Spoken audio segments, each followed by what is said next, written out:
Tell you guys a little bit about me and what we're getting ready to go do for the next hour here. So I grew up mostly in the financial services industry, and so my introduction to Agile was really big stuff, right? So it wasn't like big, like 3,000 big, but it was like 300 or 400 big, and we were building systems of systems. And so we would have front ends and web services and back end mainframes and reporting engines and PeopleSoft, right, and all this kind of stuff. And back in 2002, 2003, when I got introduced to Agile, like all of the language around Agile was what I call like small team Agile, right? How do 6 to 8 people in a room collaborate, right? And that's a super interesting topic, okay? But then, but the things we were trying to solve were really Agile at scale. And so this was pre-Dean Leffingwell's safe stuff. It was pre-large-scale Scrum. It was pre-disciplined Agile delivery. And so learned a lot during that time. And then there was a period of time after I left corporate America, I went to go work for Version 1. Anybody remember those guys? Yes. Yeah, so Version 1, CollabNet. So I worked with those guys for a couple years. And what was neat about that time for me is I got to walk into a bunch of different companies and help them install the tool, help them configure it, help them get oriented to Agile. But what was really interesting from my point of view was I got to see how like 150 different companies were struggling to implement Agile, right? Why was it hard? And I had this like really pivotal moment, and I was up in Charlotte doing a talk with a bank, doing a training with a bank, and I was like going through like basics of Scrum and basics of Agile, and this QA tester in the back of the room goes, "Mike, I hear you, but I'm on 6 project teams. Like, do I have to go to 6 daily stand-ups? Do I have to go to 6 reviews and retrospectives? Do I have to go to 6 sprint planning meetings? Because if I do, I'm not going to be able to do my job." And that like really bent my brain, right? And I was kind of like, yeah, wow, that's kind of the problem. And so I started like running this forward. And if you said like, well, if I'm going to be a QA tester and I'm going to only be on one team, what would that look like, right? Because most projectized organizations, most matrixed organizations, were doing resource utilization across like a bunch of different silos. And so we're trying to figure out how to keep people as busy as possible. And so I kind of came to this conclusion that like if we were going to figure out how to do Agile, not just Agile at scale, but any kind of Agile, we had to figure out how to create complete cross-functional teams, right? And that sounds like really simple, but that's like kind of the trick. Right? And so about 9 years ago, I left Version 1 and I went and started my own company, Leading Agile, and convinced my wife somehow that it was a good idea to quit my job with no money in the bank and way too much on the credit cards and just go, sure, let's start a consulting company, right? We're about 110 people now. We're based in Atlanta, Georgia. And over the last 9 years, we've been super fortunate to get to work with some of the largest of the large companies in the world, Fortune 10 companies. One transformation we're working on right now is about 13,000 people, automotive company. And soup to nuts, business inclusion, right? Like the whole thing, right? It's really kind of crazy. And so what we've been doing is we've been, over the last couple years, have been really testing these theories and these hypotheses at scale. And so what this talk is kind of our collective learning about what does it take to help transform companies at scale, to do Agile at scale, but also like how do you get it to move, right? How do you get it to move and how do you keep it moving? And so that's what my next slide here is. So this talk is about fundamentally getting people to move and keeping them moving. And one distinction that I would like to make is that I think one of the prevailing hypotheses in the Agile community right now is that if I teach you how to do Agile at scale, that's what it means to transform. Okay? So like real simple. So if I send you to SPC training and I send enough people to SPC training, then enough people will know how to do Agile, and then that's the transformation. But what I think that we're seeing is that in a lot of these large organizations, the fundamental conditions necessary for Agile to work don't exist. Okay? We don't know how to form teams in a reliable, consistent way at scale that stay together. We don't know how to do governance at scale in a way that is congruent with what we're trying to do at the work surface with the Agile teams. We don't know how to measure and control large-scale product delivery without reverting to more command and control kind of traditional PMI, portfolio kind of management stuff, right? And so doing agile stuff on top of what I would call like a broken organization or a broken ecosystem is going to lead to a lot of just going through the motions of agile, but without getting the business benefit of agile, right? Anybody experiencing that? Right? It's like you're doing the stuff, like why doesn't it work? So what I'm going to unpack a little bit is about how do you build a case organizationally, right? How do you kind of get mind share going so that you can start to do the right things in order to be able to solve this problem? And a big part of it is really understanding like what the work of the transformation is. And so one of the things that you're gonna find as we do this here for the next hour is that I'm not going to give you like a ton of, okay, this is how you go run an agile transformation. What I'm going to give you is a lot of, this is how you need to think about it. And these are the problems that you need to go solve in order to be able to do it. Okay, so I'm going to try to melt your brain a little bit over the next 50 minutes. Okay, and if your brain's not melted, I didn't do a good job. So that's how you'll know. And maybe once the caffeine kicks in a little bit more, like I'll go high speed melt in your brain. So you guys cool with that? Okay, cool. So what I want to do is I want to talk about the frame of this conversation. And so the outside wrapper, right? It's like an agenda, but not really. We want to talk about why we're going to do the transformation and why we're going to make the choices that we're going to make, right? And then we're going to talk about what is it that we're actually going to transform. And then we're going to talk about how do you transform it. And then we're going to talk about who needs to be involved in it. Okay? So what you'll see as we start clipping up underneath this stuff is each section is going to start to progressively reveal how to build a mental model for thinking about this. So the first thing that we're going to explore is the business case. And what that basically means to me is nobody in this room is chartered to introduce Agile into their organization just for the sake of introducing Agile. I guarantee there's a business problem underneath what you're doing that you're trying to solve. Is that fair? Right? We're trying to get more predictable. We're trying to deliver to market value. We're trying to do something, right? So the first thing I'm going to really talk about, and we'll go deep into some of these things as we go into the next level of the talk, but the first thing I'm going to ask you guys to do is to anchor on why is it that you're trying to do the transformation? What is the business problem you're trying to solve? Because the business problem you're trying to solve is going to inform the choices that you make about how to introduce Agile into your organization. Does anybody think that SAFe is designed to be deployed out of the box in its entirety?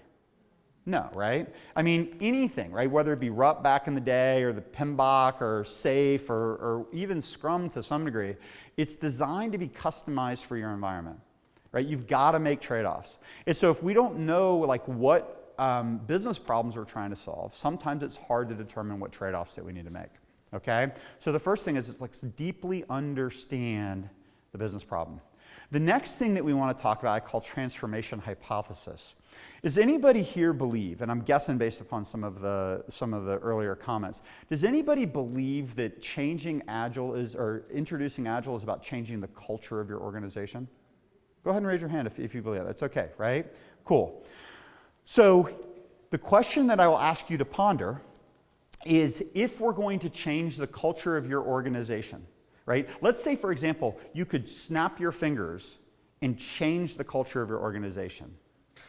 How would that lead to greater agility tomorrow? Or maybe likewise, if you could snap your fingers and eliminate all resistance and get everybody on the same mental page, like what would you go do tomorrow as a result of having that change of heart? And getting back to what we first said, how would that lead to the business outcome? Right? I think we're super frustrated as Agilists because we're like out fighting the good fight and communicating the message and people just don't want to hear us. And so we feel like it's a culture problem. We feel like it's a resistance to change problem, right? A command and control problem. But what I'm going to suggest is that there's other things that we need to change in the organization in order to be able to get people to be open to these ideas. Okay? So the next piece.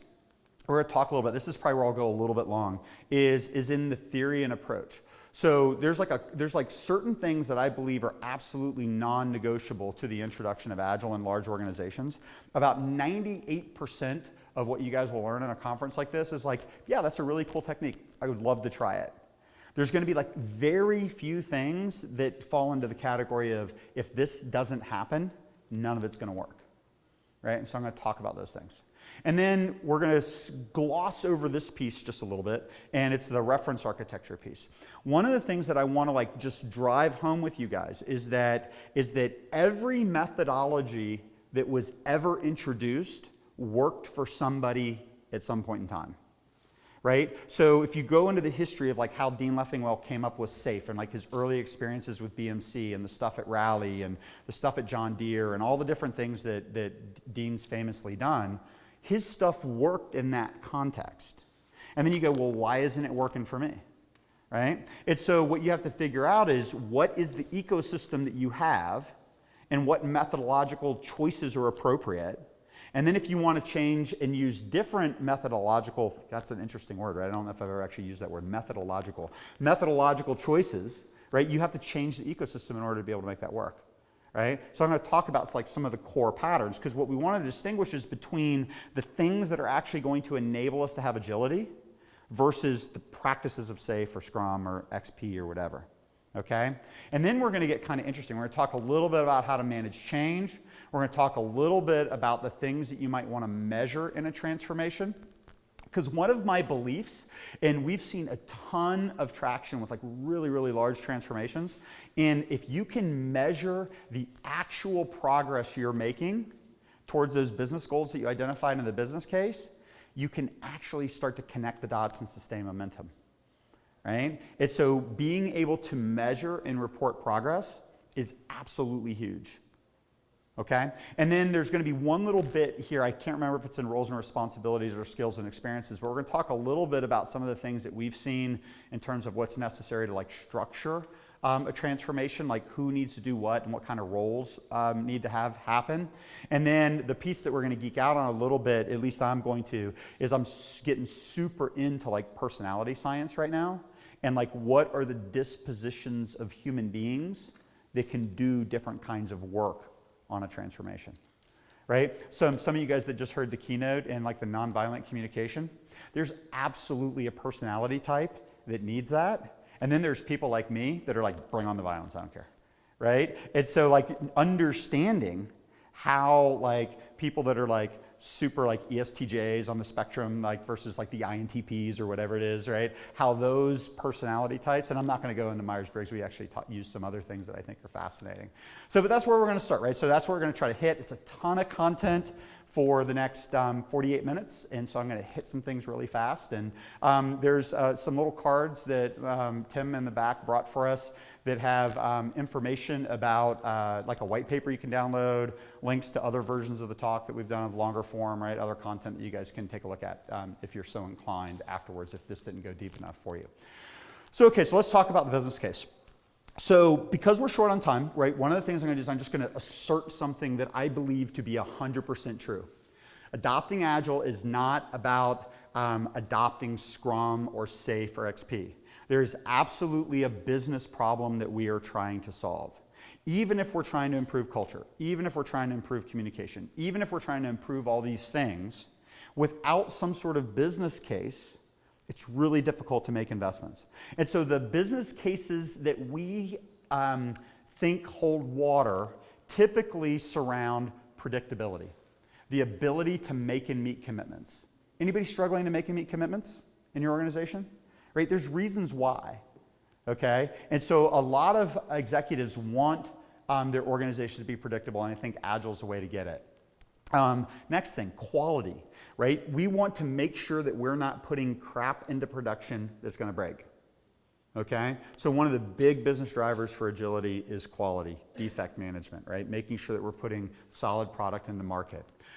Early return on investment.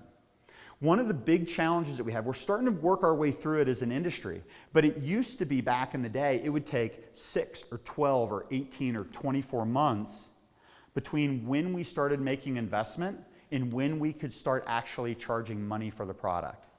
Right? One of the big things that folks want to do with Agile is they want to figure out how to put product into market faster so that they can start charging money for it and using the money that they're charging to be able to fund further development. Right? It kind of makes sense, right? We don't want to invest for 3 years only to find out we're building the wrong product. Okay, so that's what I mean by early return on investment. Cost savings. This is probably the number one driver, and it almost feels like a Dilbert. I think there was actually a Dilbert around this, right? And we all know that we are 10 times overloaded in most of our organizations, right? So we talk about reducing costs or eliminating waste or people, right, whatever, and it's cost savings are super difficult to guarantee with an Agile transformation, and it's really dicey to try to promise it. But I'm telling you, this is what a lot of executives want out of their Agile transformation. So if that's your constraint, that's what your driver is, you got to understand it. And the story you want to tell often isn't actual cost reduction. Sometimes it is, right? Sometimes you're overloaded in certain skill sets, but then sometimes it's the appropriate allocation of your people into the right pieces of the organization, or sometimes it's making sure that you're building the right features to maximize the economic value that team is working on, right? So there's a lot of stories that you can tell around cost savings, but if that's the driver, you got to know it. Those were the four that I always started with 5 or 6 years ago when I first started talking about this a lot. And then we started talking about innovation, right? Because that's a big thing, right? So sometimes we want to make sure that we are innovating in market faster than our competition, right? We're able to build the next big thing. And then product fit is the last one, making sure that we are building the things that our market wants. Most every organization we walk into, it's either one of those 6 or all of those 6.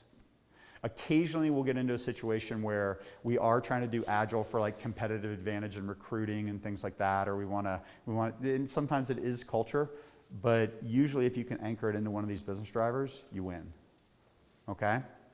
So know your business drivers, right? Because that's going to be important when we get into step 6, because you guys are going to want to tie back to the business drivers. Okay? So the next thing we're going to talk about is we're going to talk about what's your transformation hypothesis. And what I mean by transformation hypothesis is that there's typically 3 different approaches that you can think about that are going to inform how you think you're going to start doing your transformation. So you're either going to say the culture of this place really sucks and we need to do something different. So let's start attacking Agile as a culture thing. Okay, and that's fine, right? We'll talk about empowerment. We'll begin with the manifesto. We'll talk about collaboration, nonviolent communication, right? All these different things, all totally valid. The question that I would ask you, like we said at the beginning, is once you do that, how is that going to lead to greater predictability? What's your hypothesis? And I would suggest that you need to know how having a more empowered culture is going to lead to greater predictability? Or how is a more empowered culture going to drive towards getting things in market faster? And then you have to be able to measure whether that change in culture is actually doing it. Okay? And what I think happens, you guys remember the old cartoon where it's 2 scientists up at the chalkboard? It was chalkboard at the time. And it's a bunch of math on this side and a bunch of math on this side. And there's a cloud in the middle and it says, then a miracle happens here. And the one scientist says to the other, I think you need to be more specific in step 2, right? I think that's fascinating, right? It's a lot of times we have a belief that if we change the culture, all this magic will happen. But I want you guys to challenge yourself and to think about okay, how, right? If we're trying to solve a business problem like predictability or early return on investment. Okay? The next thing is a lot of times is we have this hypothesis that if we teach people how to do Scrum, or if we teach people how to do SAFe, that by doing things like daily stand-ups, reviews, retrospectives, things like that, that the system will improve. The fundamental hypothesis, I believe, under Scrum from a change management perspective is that if you start to do Scrum, Scrum will reveal to you your impediments, and then through retrospecting, and the Scrum Master's role is to go remove the impediments, right? But what if one of your impediments are dependencies in a 50-year-old legacy mainframe, right? Or the fact that I changed the code in this one place in the system and it breaks 100 other things, right? Scrum will absolutely show you that. But in a lot of systems, you can't break it like that, right? You can't learn by doing and failing, because it's like you're going to cost, like you think about banks and transactions and things that have to be accurate to the penny, right? So what starts to happen is that because those are really expensive changes to make, we introduce the practices. You can't actually remove the impediments. You can't get to a definition of done. So people start changing the rules of Scrum to accommodate the dysfunction. Okay? And so if you're talking about a small team and introducing practices, sure, that'll work. But if you're dealing with like a large Fortune 100 company, 12, 13,000 people, what's going to fundamentally cause that to be a problem is that the team, the agency that the team has, is not great enough to remove the impediments that they're going to face. And they're going to end up changing the process to accommodate the impediments. Okay? So what we want to do is we want to get really real about that. And we're going to start communicating to our executives, like, here's the challenges, right? This is what we have to do. Okay? So the third piece, and this is kind of the angle that we take it from, is we look at Agile as an overall system of delivery. Okay? And it's all about teams, and it's all about how you coordinate teams. If you have dependencies, how are you going to manage dependencies? If you're going to break dependencies, over what time frame and at what cost, and what's the sequence of dependencies, right? All this stuff. So Agile becomes this integrated system of delivery with a set of practices associated with it that enable that system of delivery, that creates a container for the culture to emerge that we want to have emerge. Okay? So to me, you change culture by changing the ecosystem that people operate in. One of the things my wife and I talk about all the time, and I probably shouldn't share this because we're going live and she might be watching it, but the idea is we talk about, do you feel your way into new behaviors, or do you behave your way into new feelings? Right? Think about it. Right? I would suggest that, and this is a couple psychologists I've talked to, that most people, the scientists around this stuff, think that you behave your way into new feelings. So what we have to do is we have to create an ecosystem where new behaviors can be coached, and then attitudes and feelings will change. Right? That's kind of the hypothesis that we bring to market. Right? That's how we're thinking about it. Okay, so I encourage you guys to at least consider that point of view.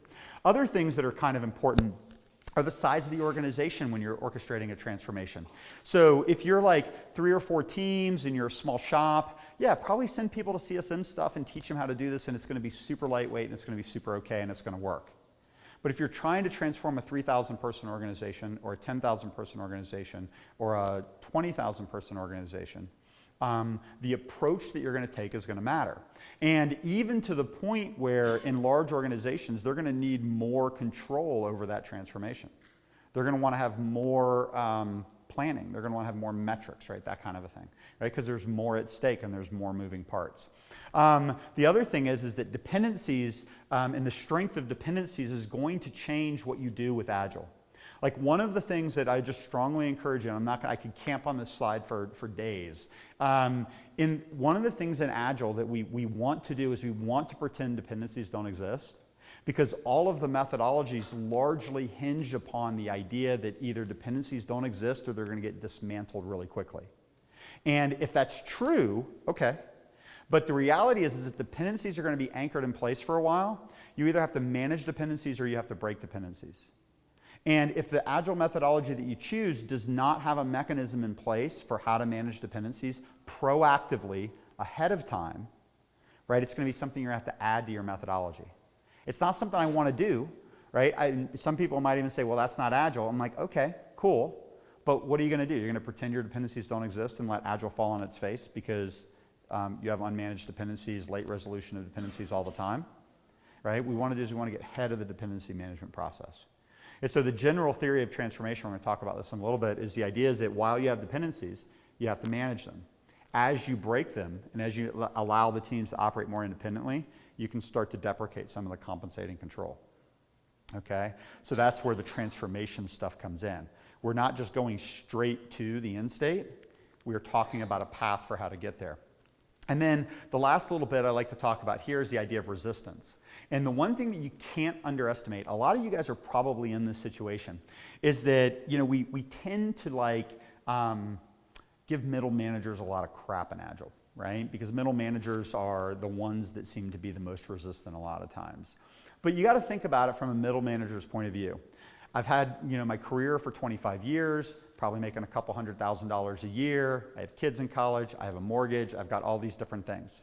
And then Agilists come along and say, hey, cool, we're going to throw everything that you've done up into the air, and we're going to totally disrupt your world, right? And by the way, Scrum doesn't have managers, so you're really not even a manager anymore, right? That kind of stuff. I mean, that's stuff people say, right?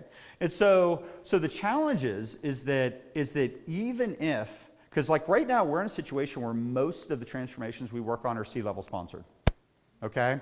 And so if you might have C-level sponsorship, it might be possible for everybody, or impossible for everybody in the middle to say that they're not on board, right? Because they have to be on board at this point. The teams might want to do it, but that cognitive dissonance that we are introducing into the organization is very real. And people are scared, and they need to understand how their jobs are going to be protected and what their role is going to be and how their sense of self-worth is going to be preserved. Right? It's hard to go from I have a 100-person organization to I'm an individual performer. Right? You got to go tell your people at church. Right? You got to go tell your kids. Right? What happened? Did you get demoted? Right? That stuff's hard, right? That's hard to do. It's like really human stuff. Okay? And so understanding that even if people say, yeah, I'm on board, there's really human reasons why it's hard to change. And so a big part of what we're trying to do is to create enough scaffolding around the transformation to where it doesn't seem so ad hoc that people like get scared and start creating noise in the system.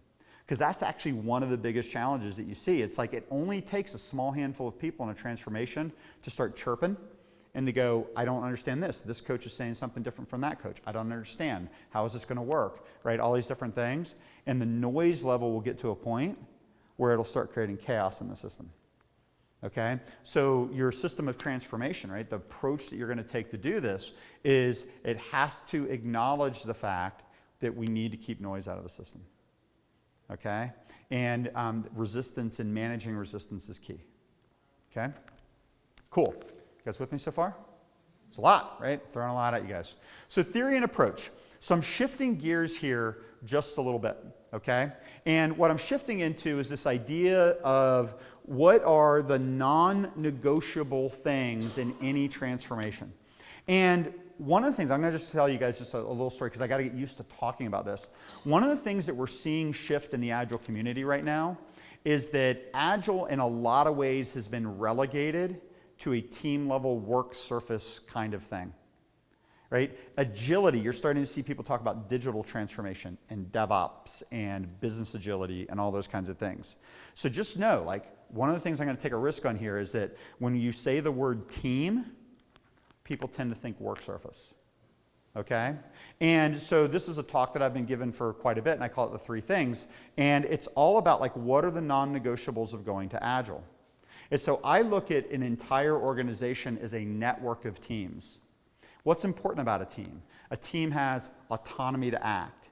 A team can move with independence, right? That kind of a thing.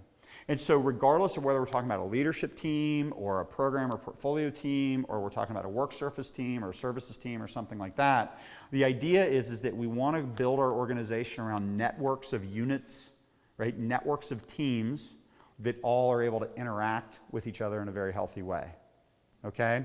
But what I want to first do is I want to talk a little bit about what I believe a team to be, right? So this idea of teams, backlogs, working tested software. A team is a group of 6 to 8 people that have a common mandate, they're aligned towards a common business problem, and has everything and everyone necessary to do the work that they're assigned, and have minimal points of coordination with other people in the organization. Okay? Most organizations really, really struggle to create those kinds of teams.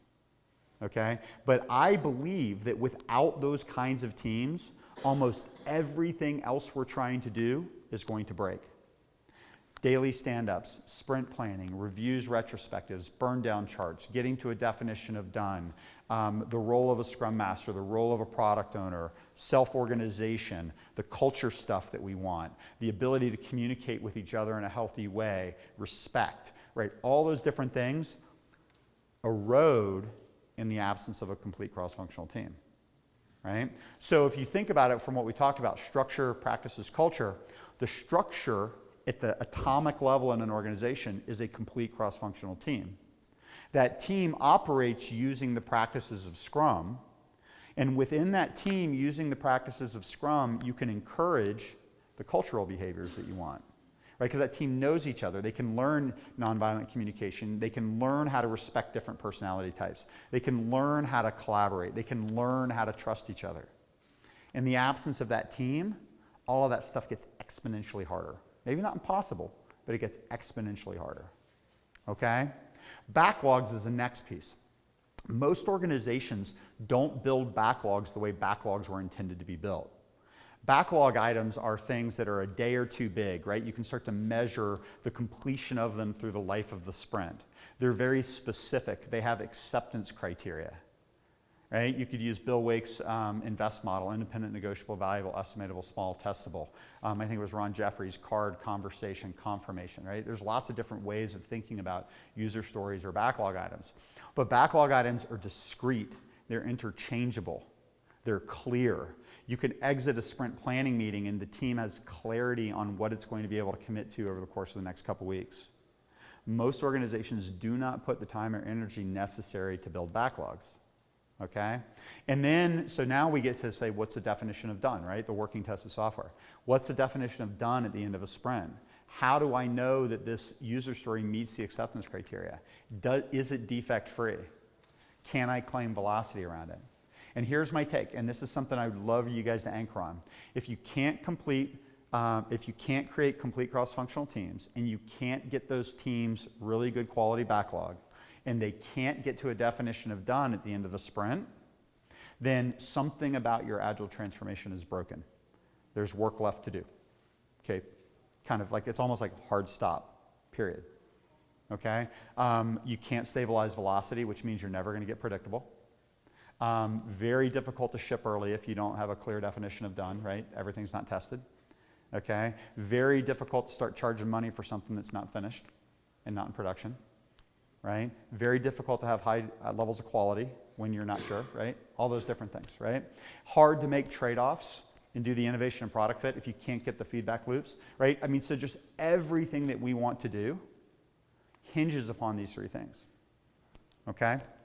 And so one of the things that we talked about, I made this up, kind of made it up in my head about 6 years ago now. It's starting to get a little bit old, is this thing I call the Four Quadrants. And one of the things that I want you guys to recognize is that different organizations have different attributes. And so we talk about the idea of organizations built for predictability versus adaptability. Organizations and markets that are emergent, that they're trying to build things that they don't know what they want to build, versus organizations that want to build things that they believe that they know. And so one of the things that we struggle with in the Agile community quite often is that we want everything to operate like a lean startup. Not every company is a lean startup. Not every company is even a good candidate for Scrum, per se, right? But most organizations can take advantage of this idea of operating in a more agile way. So one of the things that we started talking about was this idea of the lower left being the predictive convergent quadrant, right? That's where like traditional stuff tended to live, but you can do some agile in there too, versus the adaptive emergent quadrant. That's where kind of lean startup lives. Up in the upper left quadrant, you have this idea of predictive emergent, right, which tends to be kind of chaotic, versus adaptive convergent. So predictive emergent is the quadrant of I'm trying to make and meet commitments, but things are changing. The lower left quadrant is the quadrant of I'm trying to be predictable and I think I know what I want to build. As we move to the right, we start talking about where Agile tends to live. I call it adaptive convergent, right? We're trying to create optionality for change, but we're still trying to make and meet commitments on smaller planning horizons. And then in the upper right quadrant, we have the idea of lean startup, where we're built for change, and things are indeed changing all the time. The reason why I say this is because most organizations don't agree on what quadrant they're in, and they don't agree on what quadrant they want to be in. And so when we look at Agile as kind of this monolithic, we're going to do Agile, right? You start getting into religious wars between the different methodologies about what's right, what's wrong, what's Agile, what's not Agile. So what I'm going to ask you guys to do is be very pragmatic about where you are and where you want to be. And so the idea is, and this is where we're going to start laying the foundation for a transformation story. I'm going to try to connect some dots from what I've been talking about, okay? Most organizations, when they have a business problem, they say, I want to do Agile.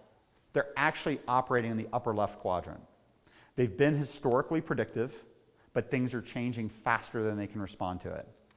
It's created a lot of low trust between the business and the development organization, right? All that has to be kind of overcome. The lower left quadrant, first thing is a lot of times we have to figure out how can we become predictable first. Even if we want to go fast, we just have to become predictable.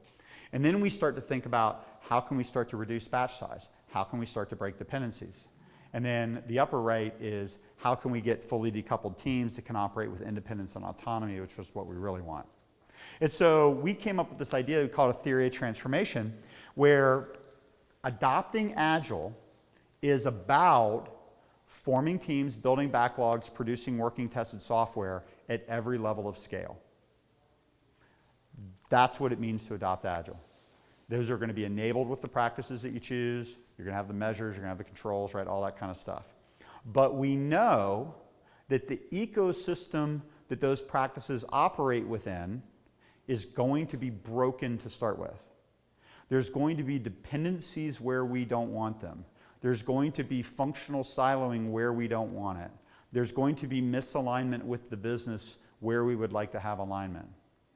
Okay? So as we're teaching these practices, what we have to have is we have to have compensating controls, right? Structure, governance, and metrics, right? Kind of in a tooling strategy that enables agility. So this is all stuff that can be defined early in a transformation.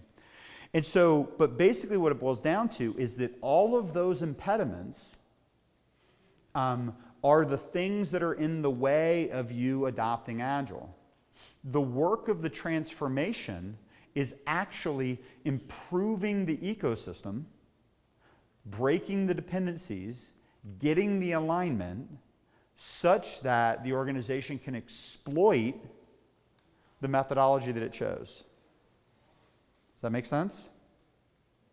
So, tying back to that earlier slide, yes, culture is absolutely important. You have a little bit of a chicken and the egg problem. Do I get a little bit of culture and then a little bit of change, a little bit of culture, a little bit of change? Yeah, maybe, okay? But what my belief is that if we can create a rational system of delivery, understand the things that are in our way, and create a plan for over time removing those impediments and beginning to start to decouple teams so they can operate more independently, right? Breaking those dependencies is what actually creates change within the organization, right? How are we doing on time? I'm going to run out of time because I just love talking about this. I talked too long on some of the earlier slides. But the idea being basically is like one of the things that I think is really super important is with the support that we have from our senior leaders in most of these organizations, if we can get really clear with them about what's absolutely necessary to make this work, then they can start planning with you to make the changes necessary to be successful. Because what we've kind of historically done is said, okay, let's send all of these people to training, let's hire all these coaches, and then as we uncover impediments, we will remove them.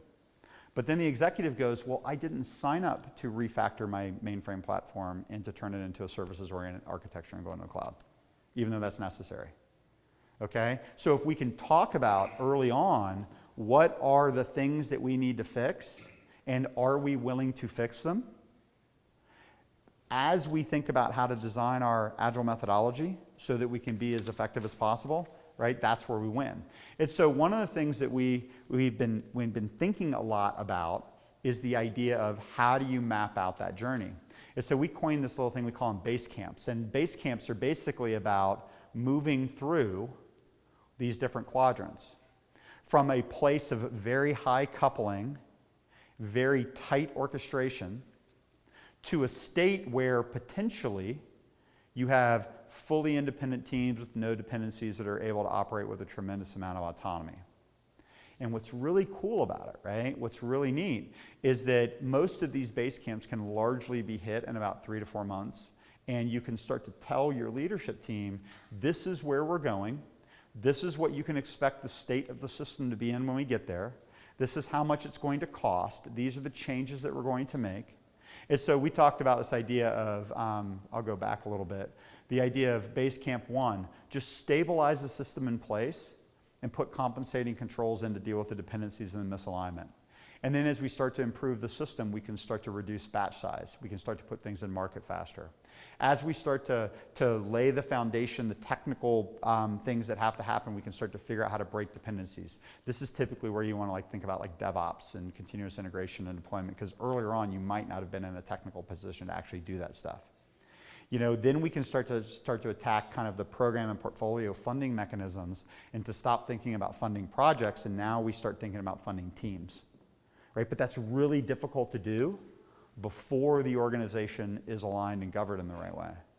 One of the things that we're finding in some of the mega organizations, which is really fascinating, total aside, but it's we form teams around this thing we call business capabilities. And so we do business capability modeling, basically a business architecture of the entire system, align the technology architecture, align the organizational architecture, and we create this map.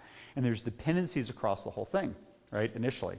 So then you put in a program layer, you put in a portfolio layer, you put in all the governance. But in a mega organization, there's certain dependencies that have to be resolved all the way up at the top, right? And that gets really, really expensive. But here's been the interesting learning. Organize around business capabilities, govern the heck out of it at the different levels.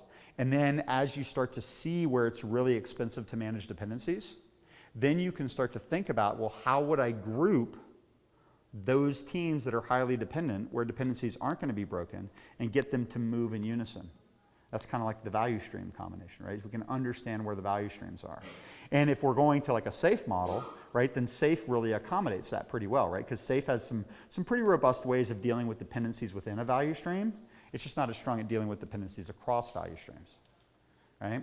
So just some things to think about, right? And so if we let go of the idea that we've decided we're going to do SAFe, train everybody on SAFe, this is what SAFe looks like, and we're just going to stub our toe with SAFe until we fix it, right? We can actually say to the organization, here's the path that you're going to be on.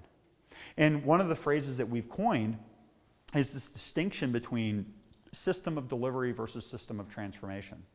And the system of delivery is the methodological framework that you choose. SAFe, discipline, agile delivery, large-scale Scrum, whatever. The system of transformation is, how are we going to get the organization to move from point A to B, right? And so some of these things I think are going to give you some tools to think about how to organize and structure that work, right? And one of the things that we, so we kind of went through, I actually already backed up too much. Okay, cool. I think I'm going to skip over a little bit of this stuff, because basically what I'm doing is I'm talking about just what a networks of teams look like, what a governance looks like, what are some metrics. All this stuff is in the paper or in the, it's in the deck. I think you guys have access to the deck from the conference, right? So the idea being is that if we focus on transformation as a journey, we think about the system of transformation, we pay attention to what the core things are, teams, backlogs, working tested software, structure, governance, and metrics, we can start to think about the idea that changing the organization is about systematically creating the conditions for our methodology of choice to actually work. Okay? I think that's a pretty powerful idea. I'm just going to pause. Just any questions on that? Anybody want to ask anything? Are your brains melted? Am I doing my job right? Okay. Ask you to say that sentence again. What is that? I need a repeat of that last sentence. Okay, so just basically talking the literary thing I just said. Yeah. Yeah, things come out of my brain stream of consciousness. So give me a trigger of, yeah. That last sentence that you said before. Well, so basically talking, what I'm trying to build towards is this idea that a transformation is a journey, right? Transformation can be measured and it can be planned. And if we focus on creating the context for our methodology of choice to be successful and start to recognize that the work of the transformation isn't teaching people the practices, it's teaching people how to build the environment where the practices can actually be successful, right? That's where we start to win the game. And one of the biggest things that's interesting is people talk, and this is where we're going to get into the idea of the change model a little bit. One of the things that I think is really fascinating is that people talk about, well, we're going to use Agile to introduce Agile, right? That kind of makes sense, right? And, so what we're going to do is we're going to go through the motions of Scrum. So we're going to get our leadership team to have a Scrum meeting. We're going to get our leadership team to have a daily stand-up, our leadership team to have a review and a retrospective, right? That's all really great, but what's a leadership team's backlog? right? A leadership team's backlog is largely removing the impediments necessary to do Agile. Sure, some of that's funding, some of that's space, some of it's whatever, some of it's mindset, some of it's attitude, but it's also helping to create strategies for breaking dependencies across the organization. One of the other interesting real topics is if you look at like, we walk into a lot of organizations that have an existing coaching team, and you look at what's in their backlog, and a lot of it's about like, I need to get a scrum master, I need to run people through training, we need to run product owner training, right? Their backlog is like the activities of things that they're doing. But think about this will bend your brain a little bit too. The backlog of a transformation are basically organizations that are improving. So the unit of value, maybe this will be a way to say it, the unit of value of a transformation is a transformed organization. Right, so we think about incremental and iterative development. Incremental development is about like taking the software product and breaking it into chunks, right? And then building just enough of a chunk to go to market, and then adding some to the chunk, and then deciding whether we're going to go to the next chunk or whether we're going to continue to iterate on the existing chunk, right? I mean, that's what incremental and iterative development is. Agile transformation is an incremental and iterative process as well, once you realize that chunks of the organization are what we're changing. We call those expeditions, right? So you get a group of teams that operate within a structural framework, that have a governance model, have a set of metrics, and then you bring them to base camp 1, then you bring them to base camp 2, then you bring them to base camp 3. And they get progressively more agile as you begin to work with them. Okay? So this is what I want you to anchor on. So this is like a sentence, right? Is that the unit of value of a transformation is a transformed organization. Right? That's like the user story or the epic associated with an Agile transformation. We tend to put things like, we're going to train people, we're going to run them to classes, we're going to get them a coach, right? All that kind of stuff. Those are the activities, right? You know, like we talk about that, right? You get a lot of version 1 people. I learned this when I was at version 1, right? So user stories, right? You have epics that break down into user stories that break down into tasks. The tasks are kind of incidental. Those are for the development team, right? So as coaches, right, you guys are going to go do all that stuff, right? You're going to train people, you're going to get scrum masters, you're going to do all that stuff. But none of that is the unit of value. The unit of value is a group of teams that perform better to a certain set of acceptance criteria. It's kind of an interesting idea, isn't it? Right? I think it's powerful. I think it ties it all together. Yes, sir? You use the word acceptance criteria. Yeah. What does that mean? Yeah, so if I'm going to like base camp 1, right, which is that first step in my model, right, then I might say we want to have formed complete cross-functional teams. They all need to be operating off of really clean backlogs, 3 to 4 sprints out. They all need to have stable velocity. They all need to be able to walk into a release planning session with 3 months of ready backlog to evaluate. They need to understand all their dependencies. They need to have a governance model for being able to coordinate dependencies across, make decisions, right? And they should be able to deliver predictably to their customer at whatever the agreed upon time frame is, right? That's like the acceptance criteria of a transformation. Yeah? Where do you usually start talking about changing the incentive model and strategies for overcoming resistance? Yeah. Well, so it's all kind of in the ecosystem, right? It's all in the ecosystem. So like where I'm at in this point in the conversation is very, it's very conceptual, right? When you go and you drop in a transformation office into an organization, right? What you have to start to do is you have to start to create teams of leaders that are going to go off and they're going to start solving all of those problems. And they all kind of happen in parallel, right? You got to start thinking through roles and responsibilities. You got to start thinking through job descriptions. You got to start thinking through how to create teams of people that are going to work well together, right? All that stuff, it can happen in parallel. But there's like a whole nother, when I'll go and I'll do this as in a pre-sale situation or with a client, there's usually I try to isolate the conversation into 3 places. And one is what I call what does Agile look like at scale, right, is one part of the conversation. So what does it look like when we're done? And then another part of it is how are we actually going to get there? What's the change model associated with it? And then there's a third piece that's okay, what is the sequencing of the work and what does the actual engagement look like? right? And all of those three things have to be dealt with separately, because when you blend them all together, it's a really, really difficult story to tell, right? It's a difficult story to tell anyway. But one of the things that we're starting to do, and then I'm going to pop over to some of this skills and experience stuff because I want to share some of this stuff with you guys. But one of the things that we're starting to do is starting to figure out how to script these things a little bit.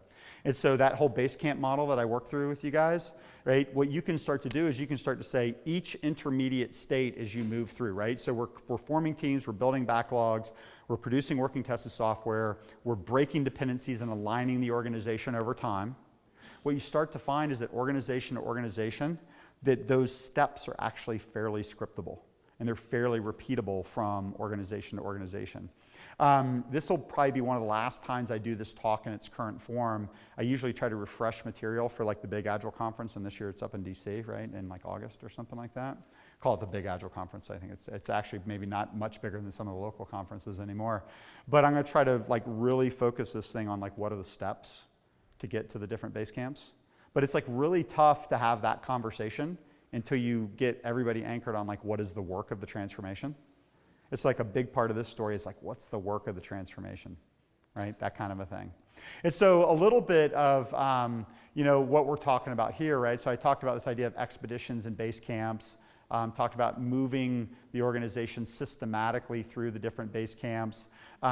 You can actually create, it sounds ridiculous, and I know it's probably provocative, but when you start to look at the work of a transformation as moving groups of teams to a defined state, and you're willing to agree that that is the work, and removing those impediments to doing that is actually knowable and can be thought about in advance. We don't have to keep stubbing our toe around it.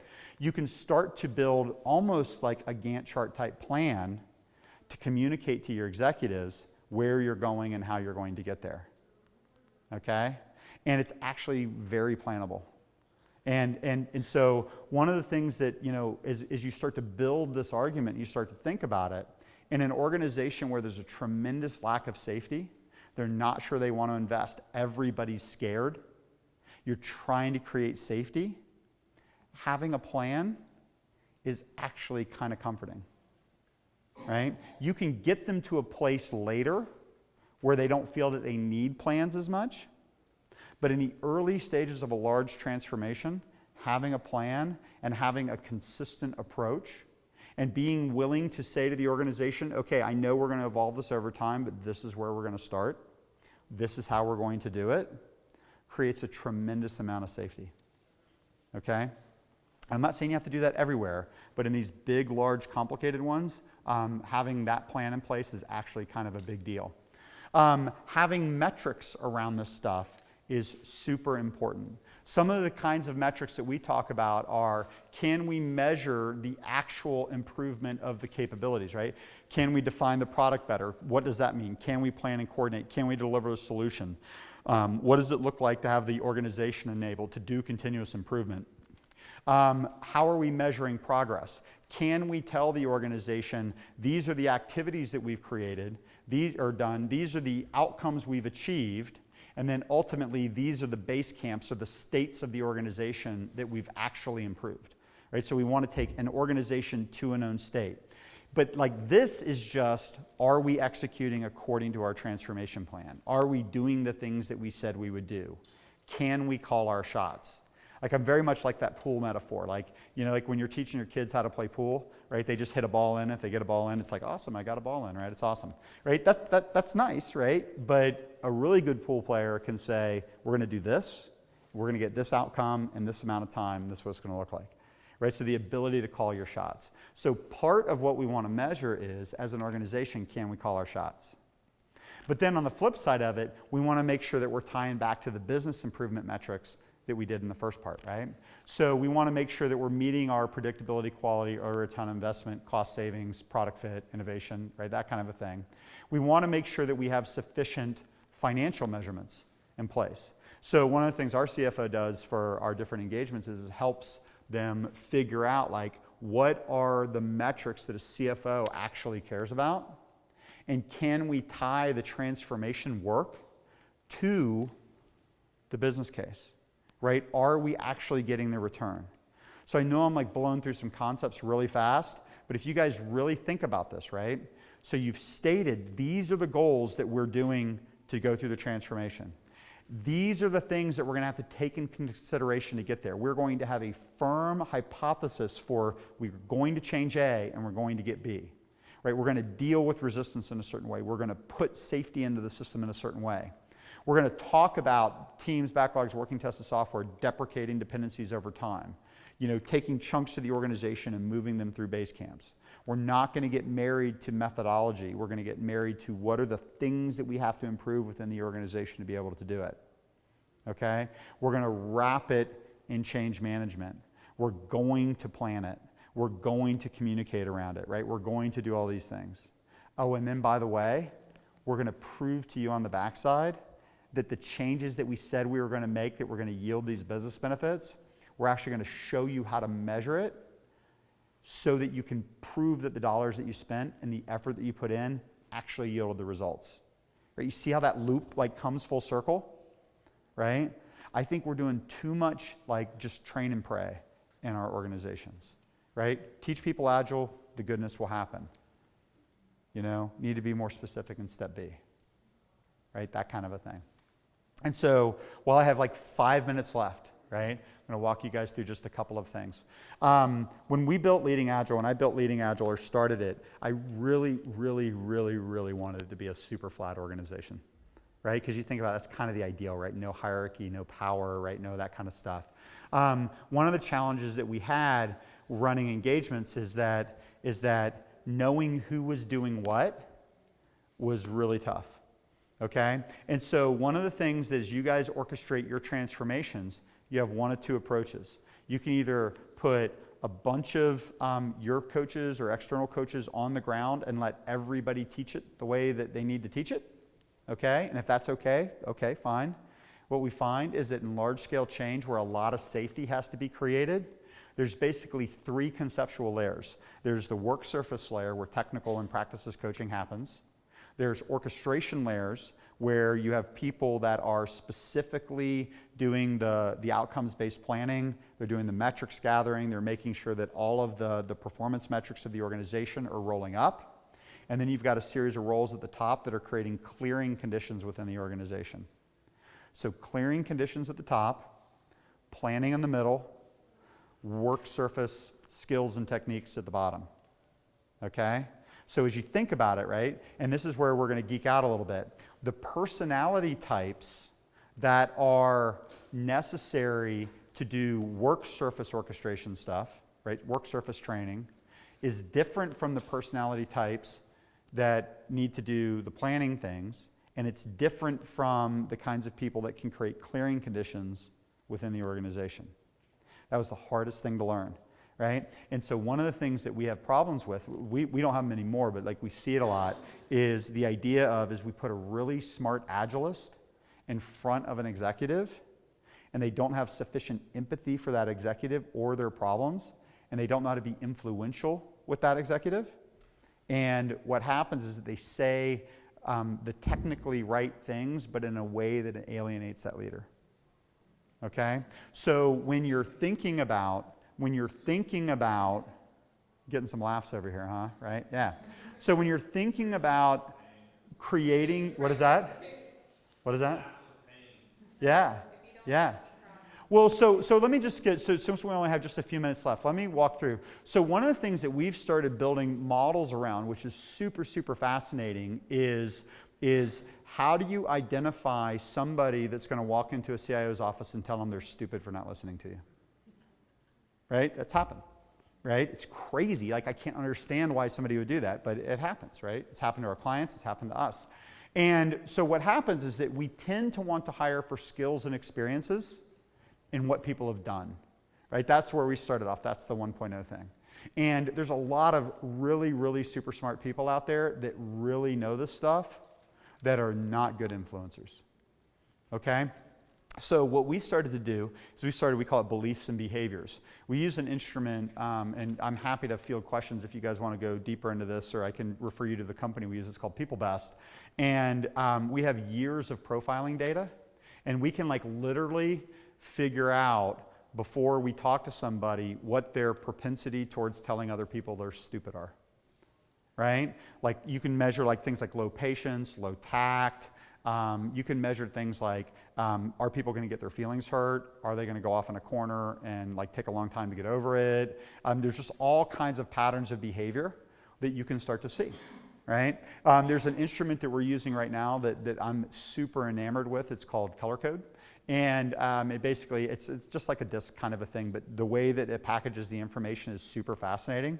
It's what I was alluding to you with the nonviolent communication stuff, because what's fascinating is that there's these people in the world that have feelings, and they actually want their feelings to be respected.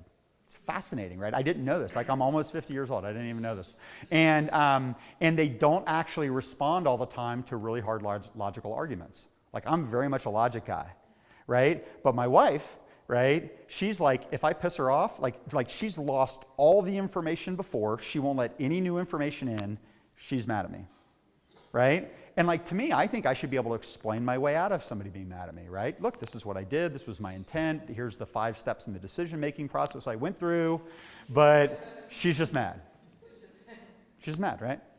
Okay, cool. So I got to be in mad, right, with her, right? Well, so and I say that kind of tongue-in-cheek, but what's really fascinating is when people who are very logic-based and have reasons for everything and are very like, steps and order and things like that, interact with people that are more feelings-based, right? And it's not that that's a bad thing, and I say that with no disrespect. It's like people like that prioritize for relationship and connection and understanding and like that kind of stuff, right? It's fascinating. So what you find is that a lot of times, from a coaching perspective, if you come from like a really strong emotional frame, like more like a softer logical frame, then a lot of times what you do is that you tend to coach from the back of the room, or you tend to anchor on like a rule system that enables you to abstract conflict, right? So like a lot of times you have a back of the room coach that's really anchored on Scrum, right? They're not as comfortable dynamically